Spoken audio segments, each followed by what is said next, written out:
Karachi press club में केयूजे के सालाना इंतखाब मुनक़्क़द हुए। केयूजे के इलेक्शन में साफ़ी बिरादरी ने अपना कीमती वोट कास्ट किया।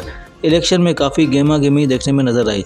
प्रोग्रेसर पैनल से सदारत के उम्मीदवार फ़हीम सिद्दीकी जबकि डेमोक्रेट पैनल से इम्तियाज़ फरहान सदारत के उम्मीदवार थे। पोलिंग का अमल सुबह 9 बजे से शाम 5 बजे तक कराची प्रेस क्लब में जारी रहा। दोनों पैनल के मेंबरान में नारेबाजी होती रही। सीनियर सहाफ़ियों ने भी अपना कीमती वोट कास्ट किया। इस मौके पर मंजर अब्बास, मुजाहिद बरेलवी, फ़हीम सिद्दीकी, इम्तियाज़ फरहान, राना लियाकत, समीर कुरैशी, हमीद भुट्टो, शाहीन रिंद समेत काजी आसिफ भी मौजूद थे। प्रोग्रेसिव पैनल से सदारत के उम्मीदवार फ़हीम सिद्दीकी जबकि डेमोक्रेट पैनल से इम्तियाज़ फरहान सदारत के उम्मीदवार थे। पोलिंग का अमल सुबह 9 बजे से शाम 5 बजे तक कराची प्रेस क्लब में जारी रहा। दोनों पैनल के मेंबरान में नारेबाजी होती रही। सीनियर सहाफ़ियों ने भी अपना वोट कास्ट किया।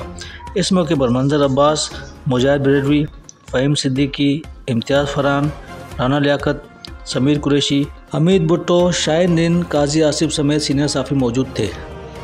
पोलिंग खत्म होने के बाद वोटों की गिनती का अमल शुरू हुआ, जिसमें प्रोग्रेसिव के फ़हीम सिद्दीकी 330 वोट लेकर केयूजे के सदर मुंतखब हो गए, जबकि इनके मद्दे मुकाबले डेमोक्रेट पैनल के इम्तियाज़ फरहान 151 वोट हासिल कर सके, जबकि मजलिस आमला की 7 नशस्तों पर भी प्रोग्रेसिव पैनल के उम्मीदवारों ने कामयाबी हासिल की।